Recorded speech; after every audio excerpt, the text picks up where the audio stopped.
Total makambo ya ndemo andanse mité na UDPS. Nous avons un bilan.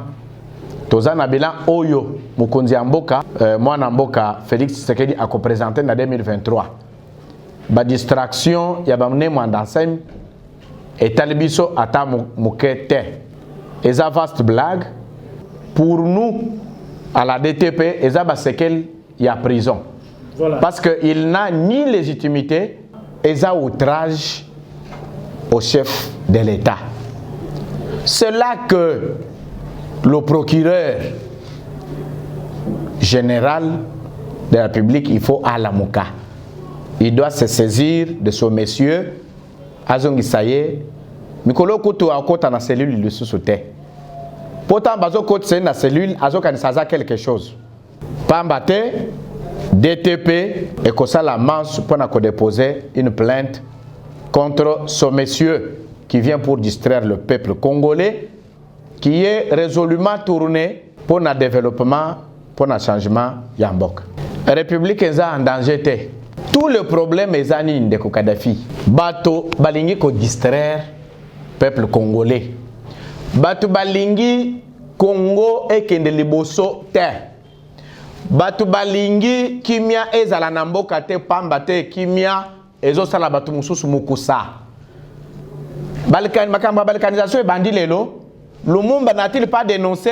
Kabila plusieurs fois. Makambo ezo salamana est. Et bandi lelo. Kakano parce que cardinal a accueilli. Kozonga naye. Non, nakei Nathalie Boye. Et Sengeli. Dialogue nde na yo ki ba mususu, ba professeur Njoli ba mususu. Non, il faut Moïse Katumbi. Il faut Joseph Kabila. Il faut Félix Tshisekedi. Il faut Martin Fayulu. Basangana, Jean-Pierre Mbembe Basangana pour un dialogue autour ya cardinal. Mon frère, tout kata soni na makamosus. OK? C'est quoi ce que Basangani na mituni? Basangani na centre Lindonge autour du cardinal. Ndako ya cardinal wana izana manduki po epesa Félix akende kobunda. Non, c'est inopportun, ce n'est même pas important, ce n'est même pas nécessaire. Hein? Te, ya mutu ya ezanini. Nous devons réussir sur deux choses. Oyo moi Namboka Mukonzi Amboka Félix Tshisekedi a déjà attiré déjà nyons diplomatie et stratégie militaire. Diplomatie à l'externe, stratégie militaire à l'interne. Oyoki, mais Oyoka kilobit 250 va se rendre na nini na armée. Batouana bazo se rendre wapi? Bino awa no bovandi na Kinshasa na keikuna ba village musus ezo lungwa ba Rwandais na ba Ugandais bato ba yo ovanda to sengi ata pesa biso village moko ba kokite balingi ba me mandé Genève na RDC église. Mais c'est ça. Mais le cardinal, mais qui ne connaît pas que notre cardinal Azamutu Alamuka, qui ne connaît pas, c'est connu de tous. Il a soutenu Ndekonabiso Martin Fayulu. C'est connu de tous. C'est par le cardinal que téléphone Moïse Katumbi Asumbaka pour na kokabol. Kokabol là, observateur de l'église catholique. 40 000. Téléphone nous pour centraliser l'élection. Et au taquet pas de Moïse. Et l'équipe wapi dans l'église catholique. Église au lieu d'être une église au lieu du village. Église catholique qui a Congo. Et c'est la opposition. C'est connu. Maître Richard Kabatela, bonne année. Bonne année, Ndeko Kadhafi. Mon antemi, député national honoraire, puis patron, il y a un mouvement politico-religieux, Bundu Rodiamayala, à Silaki qui s'auto-proclamé président de la République. Yozali vice-président, il y a dynamique de 13 parlementaires membres IDPS. Boyambaki message ndé mon ensemi ndengeni. Il y a les bossons de qu'on a profité na micro na yo na tombe la bande konanga nyonso famille sur DTP Mubu Mulam. Bonne année pour te que tozo banda année des actions. Makambo ebele o tozana yango. Et ont permettre biso total makambo yande mandanse mité na UDPS. Nous avons un bilan toza na bilan oyo mokonzi ya mboka oyo ya biso mwana mboka Félix Tshisekedi a présenté na 2023 ba distraction ya bamne mwanda nsem etali biso ata moke te pamba te tozotala bilan oyo tokozala na yango devant peuple congolais. Makambo wana ya ne mwanda nsem eza vaste blague, eza distraction pour nous à la DTP, eza basekel ya prison. Voilà. Parce qu'il n'a ni légitimité, ni quoi. À quoi ça l'ango peine à l'olenge nini. Toko pesa peut-être moi réponse moké nabito Martin Fayulu qui était candidat à la présidentielle. Nde a koko kolob. Na 21e siècle, Oya o s'autoproclamé président de la République, pouvoir à ce que des alliés sous-sautés, na pesi Kabila 72 heures pour alungwa mbok. Te, tozana loosité. Tozande na RDC. Donc, il y a lieu, il y a interpellé le procureur général de la République. Effectivement, il y a outrage au chef de l'État. C'est là que le procureur général de la République, il faut à la Mouka. Il doit se saisir de ce monsieur, Azongi Saye, Mikolo Koutou a côté dans la cellule, il le sous-sautait. Pourtant, Bazo côté dans la cellule, Azoka ne sait quelque chose. À cause de la pavillon. C'est cela. Pambate, DTP,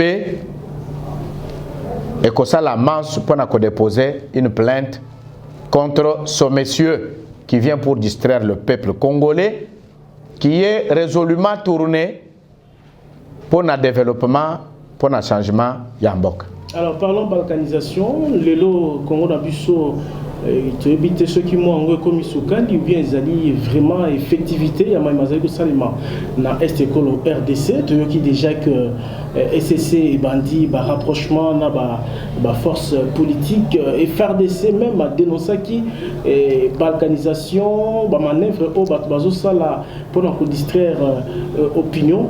Est-ce que Tokoloba République démocratique du Congo sous Tshisekedi, les lots ils allaient en danger?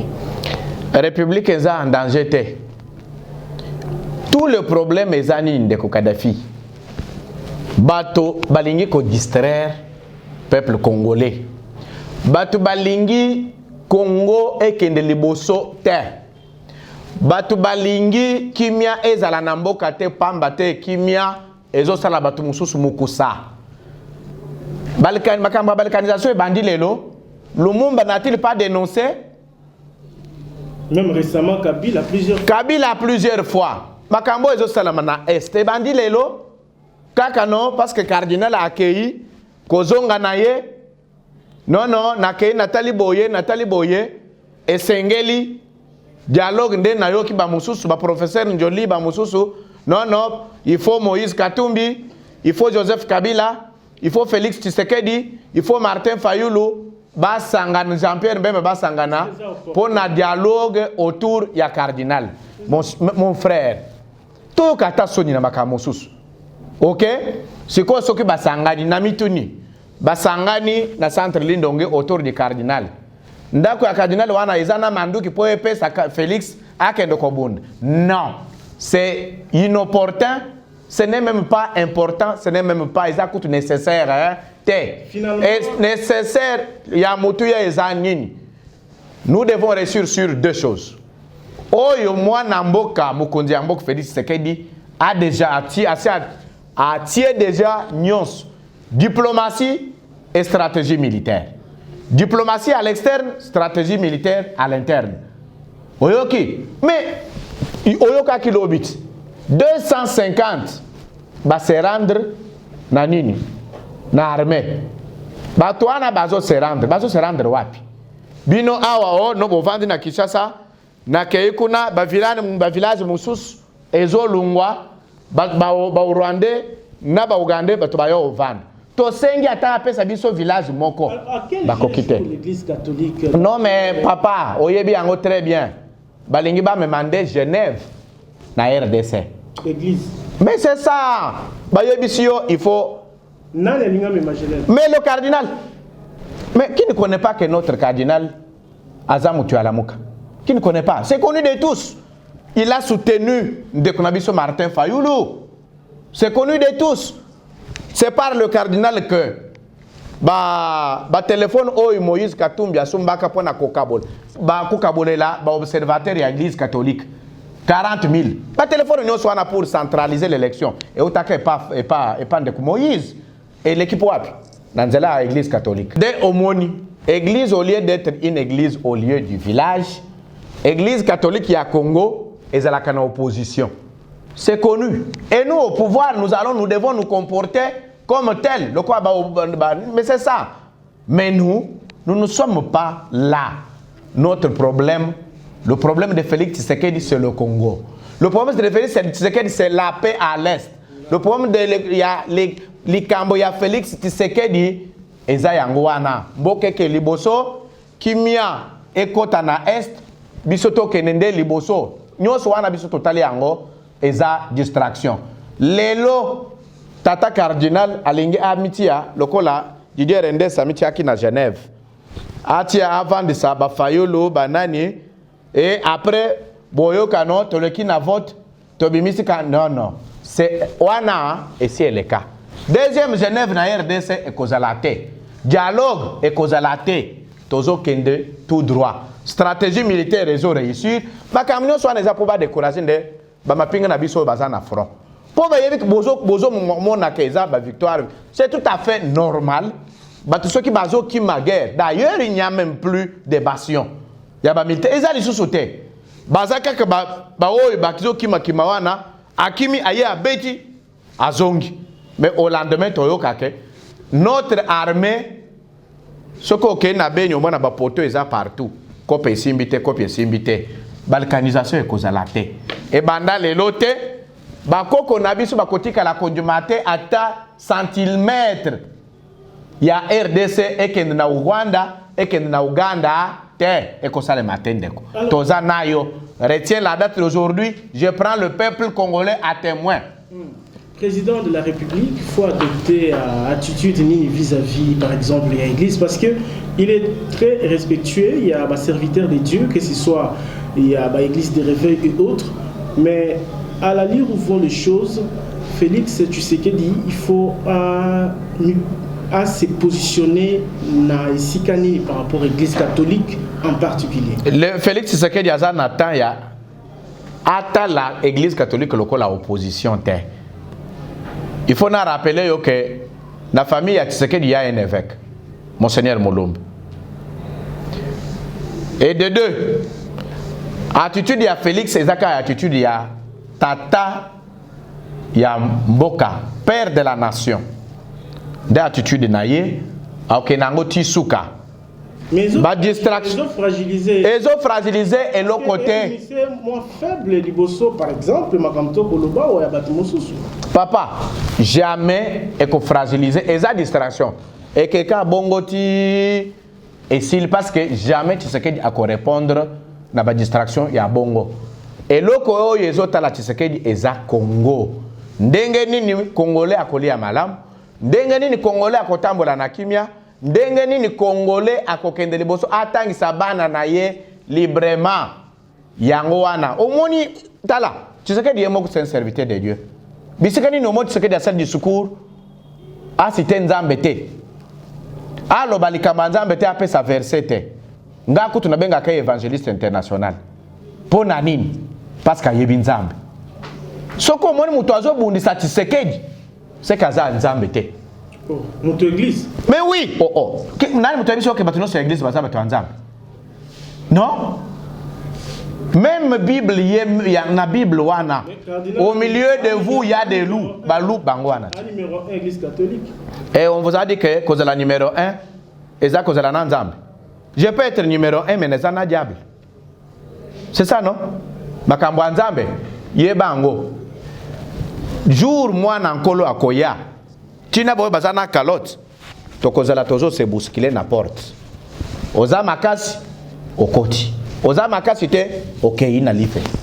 Yango wana Alors, Toloba, Nyoso Oyo a relayé à travers l'église catholique, sous la opposition et autres, Toloba, il y a un plan, il y a Mundele, il y a déstabiliser RDC, il y a la première expérience, il y a organisé l'élection dans fonds propres, peut-être.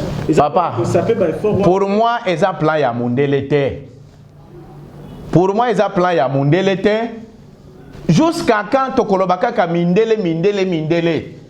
Kadhafi Yonanga Tozaba universitaire. Jusqu'aujourd'hui, en 1960, il n'y avait aucun universitaire au Congo. Ils ont résisté. Ils ont réclamé l'Ipanda. Bazaka ba universitaire, Kakabi son de Toaba Mike, Tolobao, Mundele faut aya asalabo. Non. Et même pour na otozo lobela aw. Mundele nde alobi non bosa la dialogue. Mundele nde alobi cardinal loba ite ezabongote. Ezande motema mabe balinginde Tshisekedi a réussir te motema likundu mais na Yesu tokolonga. Merci.